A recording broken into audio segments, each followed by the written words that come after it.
Oh, saya yakin. Karena di dalam KTP saya ini sudah menjadi orang Kristen. Saya setiap minggu ke gereja.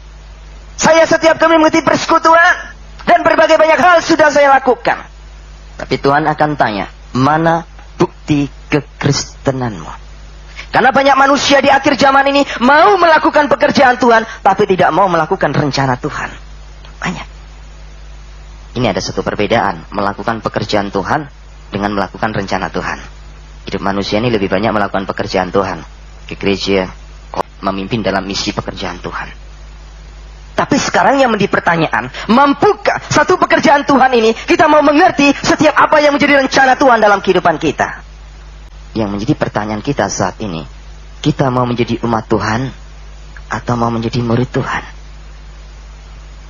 Kalau kita mau menjadi umat Tuhan, kita akan dijadikan seperti Kristen pengamen. Kristen pengamen itu Kristen yang menyanyi, berdengung, bercerita. Setelah selesai menyanyi, satu yang diharapkan, berkat. Tapi kalau orang itu merasa hidupnya menjadi murid Tuhan, dia tidak akan berangan-angan ke sana. Yang diangan-angan adalah, apakah aku sudah berbuat sesuatu yang terbaik untuk Tuhan? Apakah aku sudah menjadikan hidupku menjadi buah pertobatan hidupku, menjadi suratan Kristus, menjadi berkat, memenangkan jiwa untuk kemuliaan Tuhan? Sebab kalau orang itu mau memiliki Yesus, dimeteraikan dalam hidupnya, tidak ada orang Kristen yang susah. Walaupun dia dihadapan pada tekanan ekonomi, tidak ada kata susah. Saya berani berbicara karena saya kesini tadi tidak bawa mobil. Saya tidak punya apa-apa. Saya bersama istri sama 5 anak saya sekarang hidup dalam proses penderitaan. Penderitaan karena pikul salib. Tapi saya merasa di dalam tekanan di situ ada kuasa Allah yang hadir. Itu kunci. 30 tahun, 40 tahun saya ke gereja. Mengapa hidupku nggak pernah berubah? Ekonomiku nggak pernah berubah. Keluargaku nggak pernah berubah.